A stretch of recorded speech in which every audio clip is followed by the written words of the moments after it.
नमस्कार, आप देख रहे हैं एनडीटीवी राजस्थान की खास पेशकश सिटी सेंटर। मैं हूं आपके साथ आदित्य झा। स्वागत करता हूं आपका इस बुलेटिन में। डीग की अगर आपको बात बताएं तो डीग के वेहस गांव में एक टीले पर खुदाई के दौरान महाभारत और मौर्य काल के समय के अवशेष मिले हैं। जी हां, जैसे कि कुंड हो गया, धातु के औजार हो गए, सिक्के, मौर्यकालीन प्रतिमा का सिर, शुग कालीन अश्विनी कुमारों की मूर्ति, पलक, हड्डियों से बने उपकरण और महाभारत कालीन मिट्टी के बर्तन के टुकड़े सहित अन्य अवशेष मिले हैं। आपको बता दें, एसआई टीम की ओर से अभी तक 30 फुट के करीब गहरे 2 कुंडों की खुदाई की जा चुकी है, जिसमें प्राचीन रूप से ईंटों की दीवार और मिट्टी के बर्तन के टुकड़े अवशेष निकल रहे हैं। आपको बता दें कि खुदाई का कार्य जनवरी महीने से एसआई पुरातत्व विभाग की टीम की ओर से किया जा रहा है। तो जैसा कि हम आपको बता रहे हैं, आप तस्वीरों में भी देख सकते हैं, ये जो है एसआई टीम की तरफ से खुदाई की जा रही है, जिसमें महाभारत और मौर्य काल के समय के अवशेष मिले हैं, जैसे कि कुंड हो गया, धातु हो गया, धातु के औजार हो गए, सिक्के, मौर्यकालीन प्रतिमा हो गई और पलक, हड्डियों से बने उपकरण हो गए, महाभारत कालीन मिट्टी के बर्तन के टुकड़े सहित अन्य अवशेष भी मिले हैं। एएसआई टीम की ओर से अभी तक 30 फुट के करीब, आपको जैसे हमने बताया है, गहरे 2 कुंडों की खुदाई की जा चुकी है, जिसमें प्राचीन रूप से ईंटों की दीवार और मिट्टी के बर्तनों के टुकड़े अवशेष निकल रहे हैं। हमारे साथ संवाददाता अकबरुद्दीन जुड़ गए फोन लाइन पे, जिनसे हम बात करेंगे। अकबरुद्दीन, ये क्या है और कहां पर है ये, और कब से ये हो रही है, ये चल रहा है? हमें पता है कि ये जनवरी से चल रहा है, लेकिन अब ये जो बड़े तथ्य सामने आए हैं, इसके बाद पुलिस और प्रशासन का क्या कहना होगा?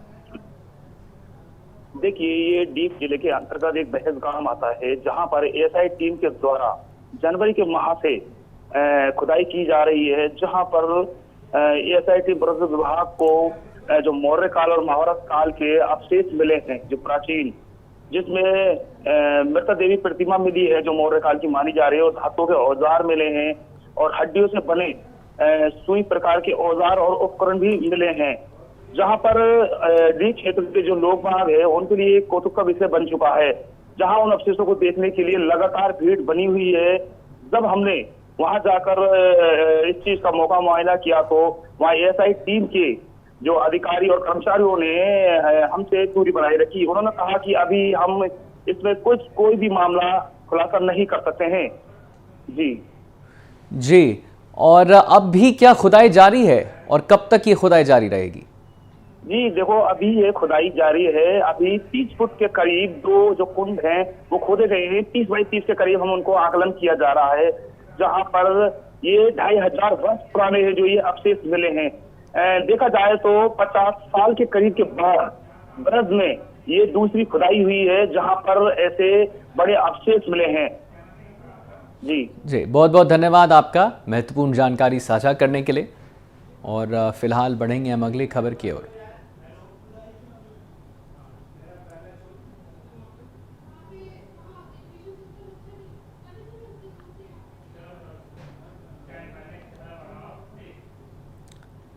और वहीं झालावाड़ के भवानी मंडी थाना इलाके के गांव डोलिया खेड़ी के एक सनसनीखेज मामला सामने आया है। 2 मासूम बच्चों के साथ एक महिला ने फांसी पर लटक कर आत्महत्या कर ली है।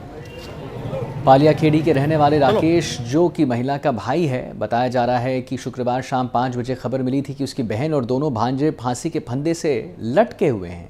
परिजनों द्वारा भवानी मंडी सीएचसी लाया गया, जहां डॉक्टरों ने 1.5 साल की बालिका और 4 साल के बालक को मृत घोषित कर दिया है। वहीं महिला के प्राथमिक उपचार के बाद उसे निजी हॉस्पिटल में भी भर्ती करा दिया गया है, जहां उसकी हालत गंभीर बनी हुई है।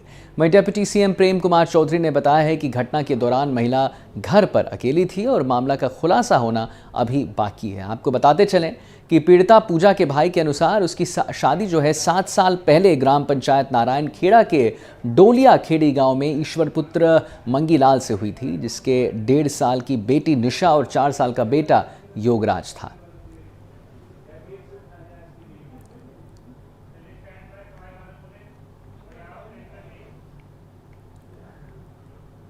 और वही सवाई माधोपुर जिला मुख्यालय के बजरिया में अतिक्रमणकारियों की उस वक्त शामत आ गई जब आपको बता दें कृषि मंत्री किरोड़ी लाल मीणा नगर परिषद के अतिक्रमण हटाओ दस्ते के साथ पहुंचे।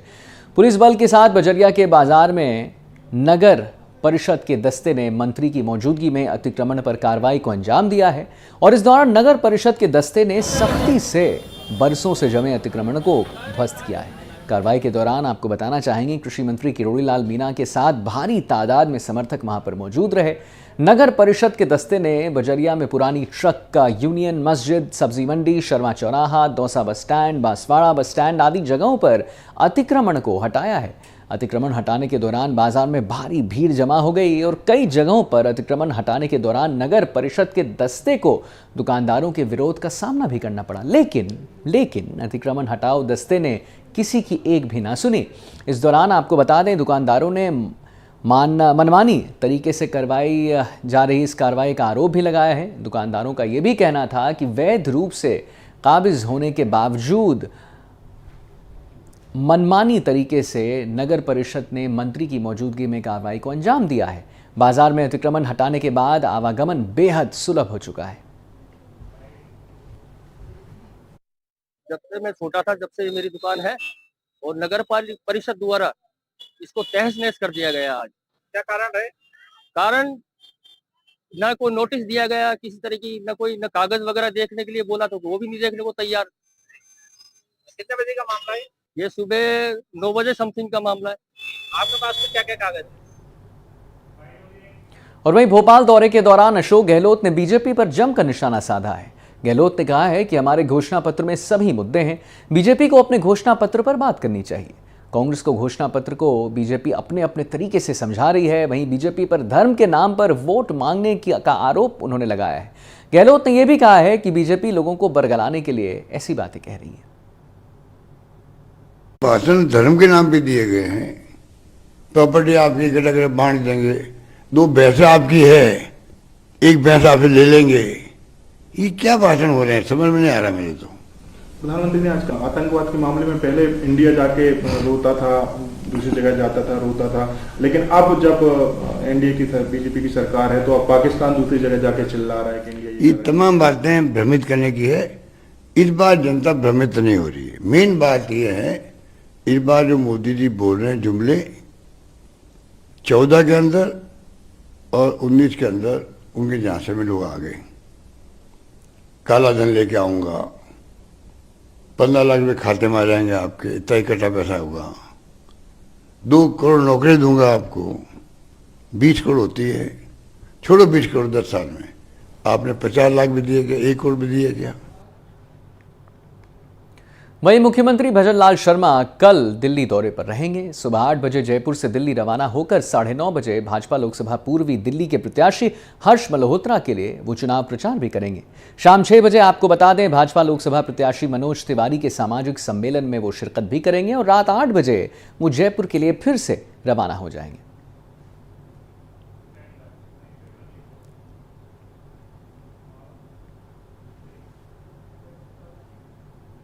और वहीं राजस्थान एसआई भर्ती परीक्षा पेपर लीक मामले में आज कोर्ट में सुनवाई होगी। एसओजी ने 25 आरोपियों के खिलाफ कोर्ट में चार्जशीट दाखिल कर दी है। एसओजी ने 2669 पन्नों की चार्जशीट दाखिल की है। पेपर लीक केस की एसओजी जांच कर रही है। एसओजी ने मुख्य महानगर मजिस्ट्रेट 3 की कोर्ट में चार्जशीट फाइल की है। जिन लोगों के खिलाफ चार्जशीट दाखिल हुई है उनमें 15 ट्रेनी सब इंस्पेक्टर्स हैं। पेपर लीक केस में अब तक ट्रेनी एसआई सहित डेमी कैंडिडेट से परीक्षा दिलाने मदद करने वाले 38 आरोपियों को गिरफ्तार कर लिया गया है। यहां आपको बताते चलें कि निचली अदालत ने 12 ट्रेनी एसआई को जमानत पर रिहा करने के आदेश दिए थे, लेकिन एसओजी की अपील के बाद राजस्थान हाईकोर्ट ने रिहाई पर रोक लगा दी है। एसओजी के अतिरिक्त महानिदेशक और पेपर लीक मामलों की जांच कर रहे विशेष जांच दल के प्रमुख वीके सिंह ने दावा किया है कि एसआईटी के पास गिरफ्तार किए गए आरोपियों के खिलाफ पुख्ता सबूत है।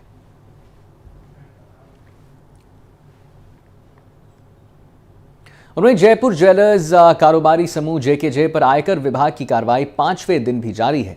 देश भर के 3 राज्यों में आयकर विभाग ज्वेलर्स समूह से जुड़े ठिकानों पर कार्रवाई कर रही है।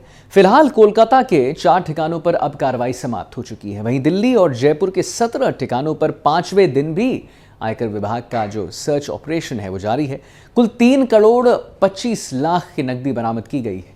इसी के साथ हवाला कारोबार से जुड़ी व्हाट्सएप चैट से बेहिसाब नकदी बिक्री के सबूत भी जब्त किए गए हैं।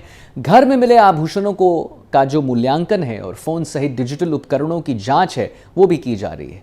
हवाला और सट्टेबाजी की बेहिसाब लेन देन भी सामने आया है। जेकेजे ग्रुप के पास से मिला 450 करोड़ का नगद बिक्री की जानकारी मिली है और आयकर विभाग की सर्च में 3.25 करोड़ नकदी बरामद के साथ साथ 8 लॉकर में 25 करोड़ के सोने और चांदी का हिसाब नहीं मिला है। साथ ही आपको बता दें 100 किलो से अधिक सोने के जो स्टॉक्स हैं उसमें भी जांच के दौरान हिसाब उसका नहीं मिला है। आयकर विभाग को मिली हार्ड डिस्क में जोशी ग्रुप का बेहिसाब नगद लेन देन का डेटा मिला है। जोशी समूह के सर्च में 25 करोड़ का लेने देने का जो कैश है वो भी किया गया था। समूह की ओर से कंपनियों में पेश की गई फर्जी शेयर पूंजी का भी जिक्र किया गया था और रियल एस्टेट फ्लैटों की बिक्री में भी बेहिसाब नकदी के सबूत मिले।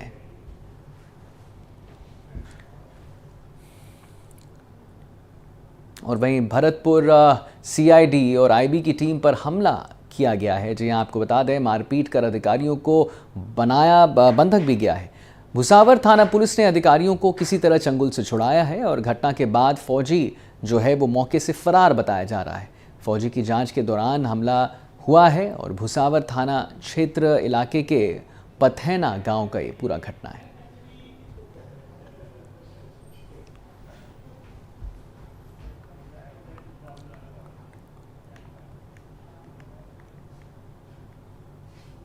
तो वहीं आपको बता दें कि बाबूलाल खाड़गी जो कि राजस्थान के कैबिनेट मंत्री हैं उनको जान से मारने की धमकी मिली है। बाबूलाल खाड़गी को ये धमकी सोशल मीडिया के जरिए मिली है। युवक ने इंस्टाग्राम पर 3 दिन पहले कमेंट एक किया था। युवक ने लिखा था कि राजनीति होती रहेगी, जान से मारा जाएगा और लोकसभा चुनाव से पहले परिणाम दिखाने की बात कही थी। युवक ने बाबूलाल खराड़ी पर आदिवासी को जबरन हिंदू बनाने का भी आरोप लगाया है और इस मामले को लेकर मंत्री बाबूलाल खराड़ी ने एसपी और कलेक्टर को फोन कर इसकी जानकारी भी दी है। साथ ही कोरडा थाने में मुकदमा भी दर्ज करवा दिया है।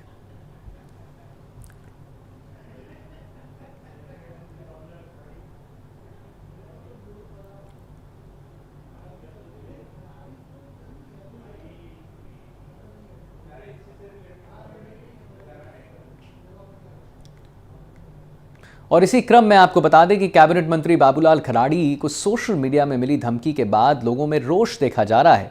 उदयपुर के करोड़ा में ग्रामीणों ने बाजार बंद कर दिया है और विरोध भी जताया है। ग्रामीणों ने आरोपियों की जल्द से जल्द गिरफ्तारी की मांग की है। साथ ही मंत्री बाबूलाल खराड़ी की सुरक्षा बढ़ाने की भी मांग की गई।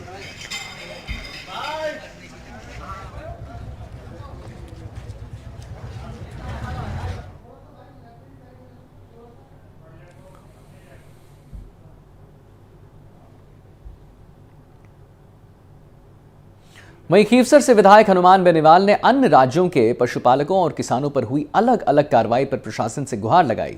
बेनीवाल ने तत्काल ट्रक ऑपरेटरों पशुपालकों के प्रतिनिधिमंडल को जिला कलेक्ट्रेट नागौर के कार्यालय लेकर वो गए, जहां उन्होंने अतिरिक्त जिला कलेक्टर और अतिरिक्त जिला पुलिस अधीक्षक की मौजूदगी में वार्ता की है।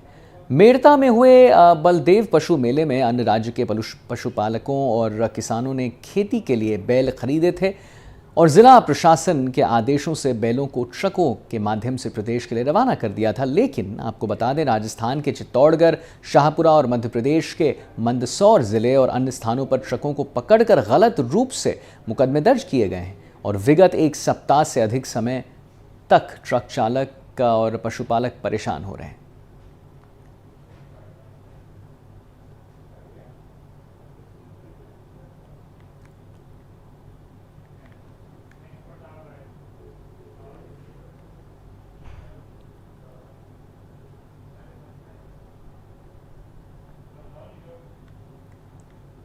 तो जैसा कि आप तस्वीरों में भी देख सकते हैं, ये पूरा जो मामला है वो पशुपालकों से जुड़ा हुआ है और कैसे उनके ट्रक्स को जब्त किया गया है।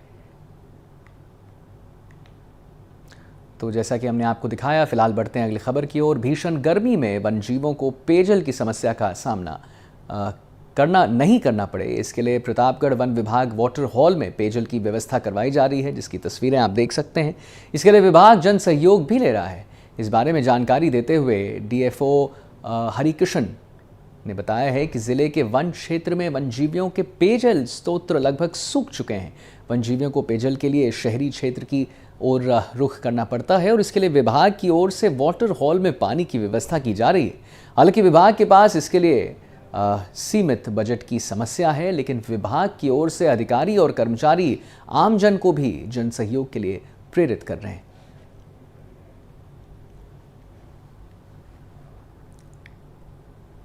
और खबर डूंगरपुर से है, जहां सदर थाना क्षेत्र में देवल के पास गोरक्षा दल और चेतक पुलिस ने मिलकर 5 पिकअप वाहनों को पकड़ लिया है। इनके पास कोई कागज नहीं होने पर गोवंश से भरी गाड़ियों को जब्त कर गौशाला में रखवा दिया गया है और पशु चिकित्सकों की ओर से गोवंश को उनकी जांच की जा रही है।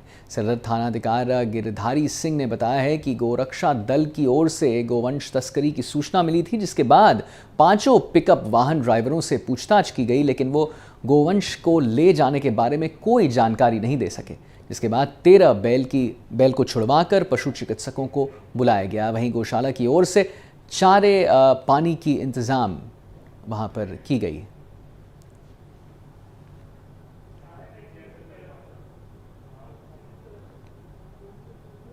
और खबर जैसलमेर से है, जहां राजकीय जवाहर अस्पताल में डॉक्टर और मरीज के परिजनों में बहस हो गई। मरीज के परिजनों ने डॉक्टर रेवताराम पमार पर धक्का मुक्की और गाली गलौज करने के आरोप लगाए हैं। वहीं चिकित्सक ने इन सभी आरोपों को निराधार बताया है। जानकारी के अनुसार अमरसागर निवासी कृष्णलाल भील मरीज को अस्पताल में बेड नहीं मिल रहा था और ये शिकायत डॉक्टर रेवताराम पमार से की गई थी, लेकिन डॉक्टर की ओर से कोई संतुष्टजनक जवाब नहीं मिला, जिस पर दोनों में बहस हो गई और भील समाज के लोग अस्पताल में इकट्ठा भी हो गए हैं। सूचना मिलते ही मौके पर पुलिस पहुंच चुकी।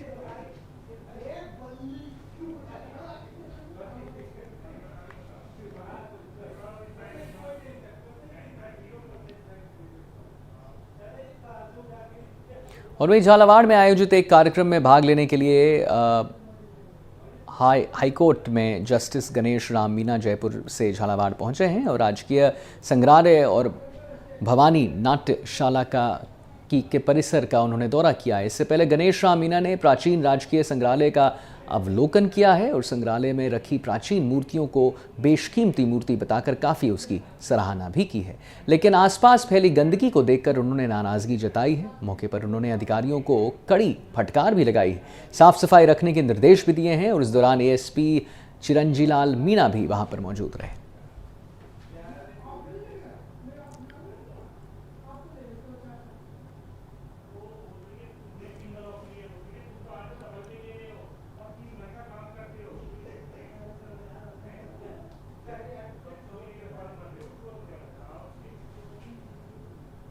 और वहीं कोनू के अभयारण्य से एक चीता निकलकर करौली के मंडाराल्य डांग क्षेत्र में के सिमारा गांव में आ गया है। जैसे ही ग्रामीणों ने चीता को देखा तो ग्रामीणों के होश उड़ गए।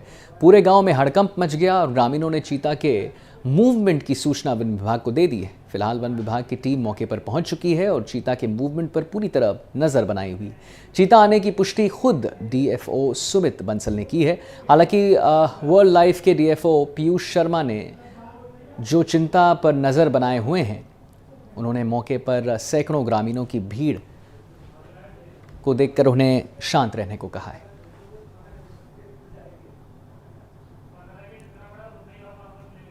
जानकारी में यह भी सामने आया है कि पिछले वर्ष यह चीते भारत के प्रधानमंत्री नरेंद्र मोदी ने इन्हें विदेश से मंगवाए थे और कन्नू अभयारण्य में छोड़े गए थे।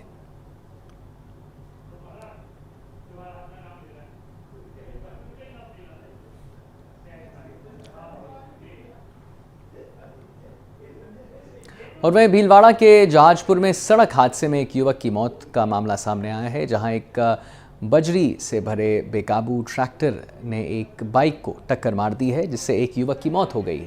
युवक की मौत के बाद ग्रामीणों ने जहाजपुर चिकित्सालय पर जमकर प्रदर्शन किया है। ग्रामीण युवक के शव का पोस्टमार्टम करने के लिए मना कर रहे हैं और साथ ही मुआवजे की मांग भी कर रहे हैं।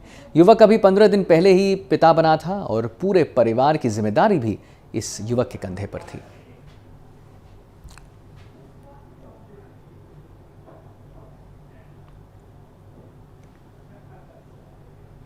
और वहीं डीडवाना जिले वन क्षेत्र में अवैध रूप से लकड़ी परिवहन करते हुए पाए जाने पर वन विभाग की ओर से अनोखी सजा दी जाएगी।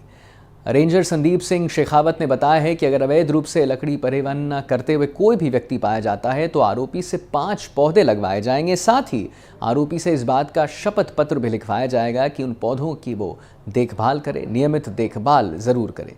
इससे पहले वन विभाग कुचामन की टीम ने अवैध रूप से पंचमेल की लकड़ी का परिवहन कर रहे एक ट्रक को पकड़ लिया है। उन्होंने बताया है कि मामले में उच्च अधिकारियों के निर्देश पर आगे की कार्रवाई की जाएगी और जुर्माना भी लगाया जाएगा। साथ ही रेंजर शेखावत ने बताया है कि इस मामले में भी आरोपी से 5 पौधे लगवाए गए हैं और उससे शपथ पत्र भी लिखवाया गया है। और खबर प्रतापगढ़ से है, जहां बगवास फल सब्जी मंडी में समर्थन मूल्य पर सरसों और चने की खरीद चल रही है और किसान बड़ी मात्रा में सरसों लेकर आ रहे हैं, लेकिन चने का समर्थन मूल्य बाजार भाव से कम होने के कारण कोई भी किसान चने लेकर अभी तक नहीं पहुंचा है। आपको बता दें कि समर्थन मूल्य खरीद केंद्र प्रभारी परमेश्वर गुर्जर ने बताया है कि समर्थन मूल्य पर खरीदी के लिए 1 अप्रैल से बगवास फल सब्जी मंडी में खरीद केंद्र शुरू किया गया था। इसके लिए पंजीयन की प्रक्रिया की गई थी, जिसमें चने के लिए 8 किसानों ने और सरसों के लिए 480 किसानों ने अपना पंजीयन करवाया था। सरकार की ओर से 5650 प्रति क्विंटल सरसों और 5550 रुपये प्रति क्विंटल चने का समर्थन मूल्य तय किया गया है, लेकिन कृषि उपज मंडी में चने का भाव वर्तमान में 5800 प्रति क्विंटल चल रहा है, जिसके कारण एक भी किसान समर्थन मूल्य पर चने बेचने के लिए खरीद केंद्र पर नहीं आया है। साथ ही केंद्र प्रभारी ने किसानों से अपील की है कि गेहूं चने की समर्थन मूल्य पर खरीद जारी रखे। किसान अपनी उपज को बेचने के लिए पंजीयन अवश्य करवाएं।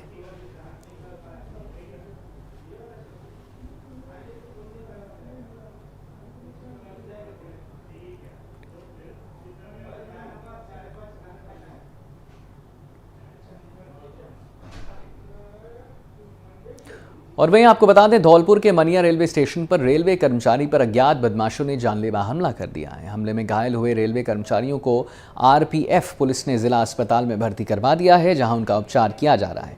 आपको ये बताते चलें कि घायल को लेकर अस्पताल पहुंचे आरपीएफ थाना प्रभारी राजीव कुमार ने बताया है कि बुजुर्ग कर्मचारी राम बाबू मानिया स्टेशन पर कार्यरत हैं। शाम के वक्त ड्यूटी करने के बाद स्टेशन के पास ही वो जितने भी बदमाश थे वो घात लगाकर बैठे हुए थे और बुजुर्ग पर लाठी डंडों से उन्होंने हमला कर दिया। हमले की खबर मिलते ही पुलिस मौके पर पहुंच गई, जहां से रेलवे पुलिस द्वारा घायल को जिला अस्पताल लाया गया। हालत गंभीर होने से उसे इलाज के लिए उन्हें ट्रॉमा वार्ड में शिफ्ट कर दिया गया है। आरपीएफ थाना प्रभारी ने बताया है कि घटना को लेकर जीआरपी पुलिस को सूचना दे दी गई है।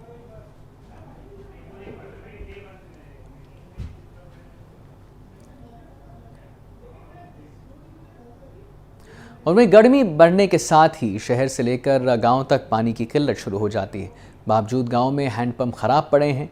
पीएचईडी के एक्सरसाइजन मूलचंद ने बताया है कि ज़िले में जलदाय विभाग और पंचायती राज के तहत 47,271 हैंडपंप हैं, जिनमें से 915 खराब हैंडपंप को अभियान के तहत रिपेयर कर दिया गया है, जबकि 1,246 हैंडपंप खराब हो चुके हैं और रिपेयर लायक भी नहीं बचे हैं। वहीं 980 से ज़्यादा हैंडपंप सूख चुके हैं। इनका जलस्तर निचले स्तर पर पहुंच गया है, जिससे ये बारिश आने के बाद फिर से चालू हो सकते हैं, लेकिन गर्मी में लोगों को पानी नहीं मिलेगा। ऐसे में गर्मी के मौसम में हैंडपंप के घटना जलस्तर लोगों को मुश्किलें बढ़ा रही हैं और वहीं लोग पीने के पानी के लिए भी भटक रहे हैं।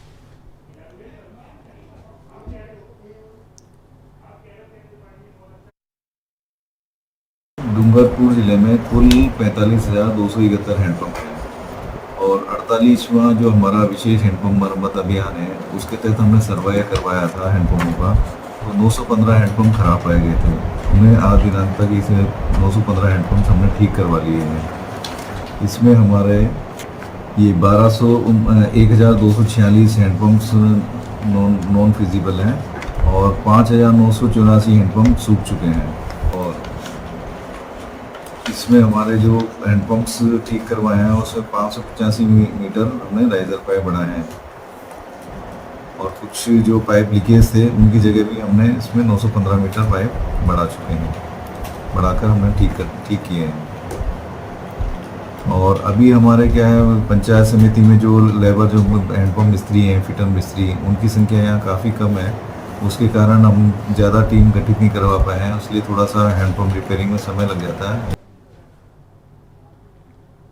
और वे राजस्थान के खैरथल तिजारी ज़िले के भिवाड़ी औद्योगिक इलाके के अरबिंदो फार्मा की स्टैंप डाउन सहायक कंपनी यूगिया SEZ को बंद करवाया गया है। दरअसल अमेरिका के United states food and administration की जांच के दौरान दवा में खामियां पाई गई। दवा में खामियां मिलने के बाद कंपनी को बंद करवा दिया गया है और जांच टीम ने 7 बिंदुओं पर गंभीर टिप्पणी भी की है।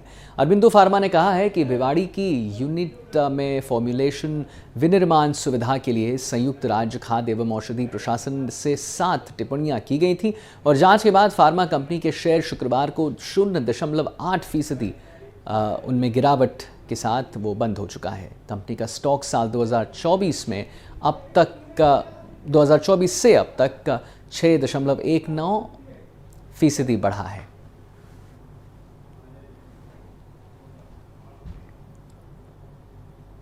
और वहीं कोटा में बढ़ते कोचिंग छात्रों के सुसाइड मामलों को देखते हुए जिला प्रशासन एक्टिव हो चुकी है। कोटा छात्रों को डिप्रेशन से बचाने के लिए लगातार प्रेरणादायक कार्यक्रम और काउंसलिंग के माध्यम से बच्चों के मानसिक स्थिति में सुधार करने का काम किया जा रहा है। इसी के तहत जिला कलेक्ट्रेट ने इस मुहिम में शामिल कोचिंग और हॉस्टल संचालकों के साथ बैठक की है और इस बैठक में सभी ने अपने अपने अनुभव साझा किए हैं। इस दरमियान कई मामलों का जिक्र भी किया गया है जिससे यह पता चल सके कि छात्रों के डिप्रेशन की स्थिति में अभिभावक और खुद छात्र भी अब पुलिस द्वारा जारी ईमेल पर जानकारी देकर मदद की अपील कर सकता है।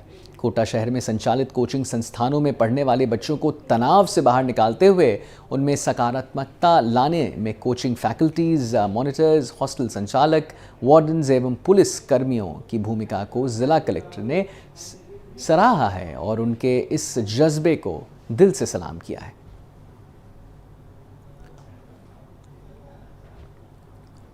वहीं श्रीगंगानगर शहर में कचरा उठाने में तैनात ट्रैक्टर ट्रॉलियों के कर्मचारियों को लंबे वक्त से वेतन नहीं मिल रहा है।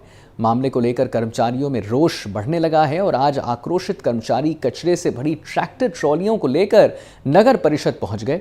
इस दौरान उन्होंने नगर परिषद में ट्रैक्टर ट्रॉलियों को खड़ा कर प्रदर्शन भी किया है।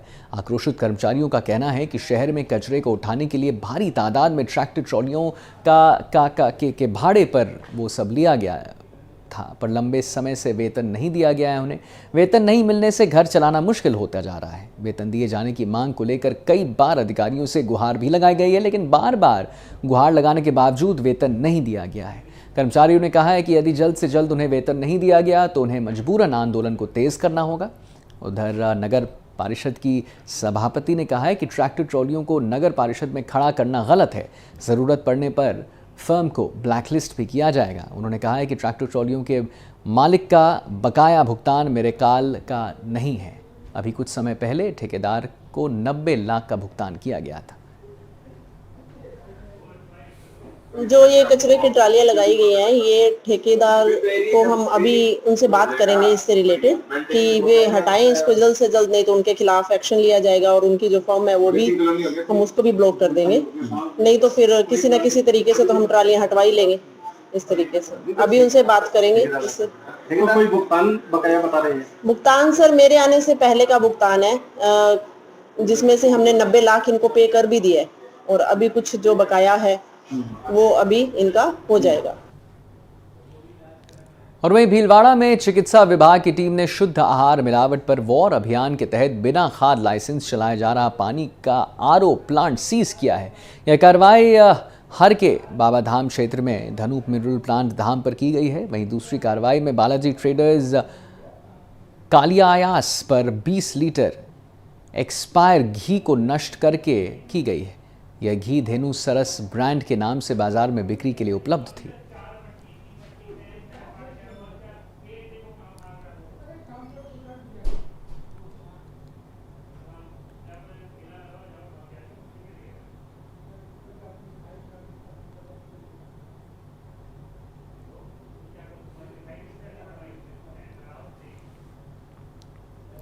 और वहीं भीलवाड़ा से 3 करोड़ के तांबा चोरी मामले में आरएसी बटालियन के सिपाही को गिरफ्तार कर लिया गया है। सिपाही फिलहाल टोंक में तैनात हैं। आपको बताते चलें कि मांडल थाना इलाके में दिसंबर 2022 में 37,480 से ज़्यादा किलो तांबा से भरा ट्रेलर चोरी हो गई थी। ट्रेलर जयपुर से फरीदाबाद के लिए रवाना हुआ था। गिरफ्तार सिपाही का नाम रईस मोहम्मद बताया जा रहा है।